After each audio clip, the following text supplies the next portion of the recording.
The TT-EBIKE stirred up a lot of opinions when it launched, but overall, it's earned a pretty solid reputation. Let's dive in and see what makes it stand out. If you're considering the TT-EBIKE, I've added a link in the description so you can check it out for yourself. Grab it while it's still at a good price. Alright, let's pick up where we left off and get into the nitty-gritty of the TT-EBIKE experience. So I've had this bike for about a month now, and it's been a mix of impressive highs and a few manageable quirks. Let's start with the pros because, honestly, there's a lot to like here. When it comes to speed and acceleration, this thing flies. The dual motors give it incredible torque, and it handles steep hills and grassy fields like a champ.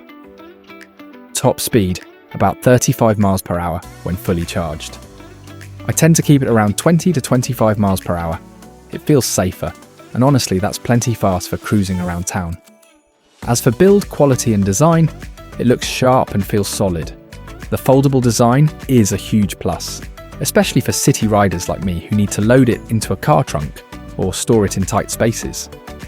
Digital display. The display is clean and easy to read, even on sunny days.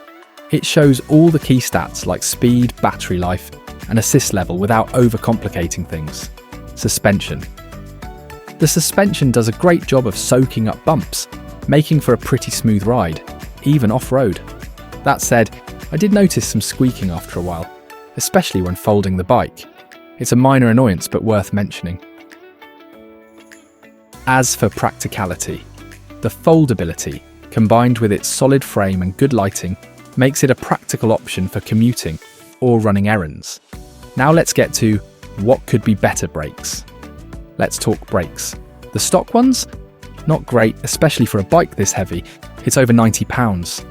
I eventually had to bite the bullet and upgrade to Magura 4-piston hydraulic brakes. It cost me $500, but the difference is night and day. Now I can stop on a dime rather than hoping for the best. Weight.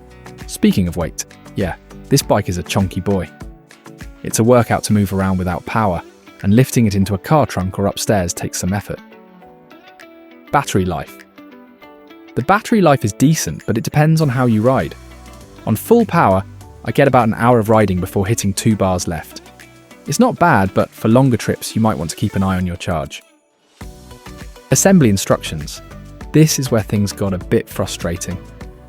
The manual wasn't super clear, and I ended up installing a couple of parts the wrong way before redoing them.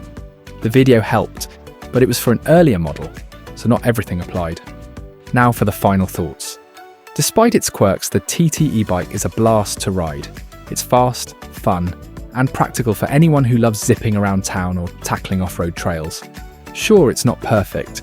The brakes needed upgrading and the assembly process was a little annoying, but the ride quality and performance more than make up for it.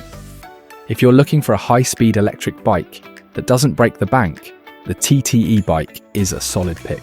Just keep in mind that you might need to tweak it here and there to get the most out of it.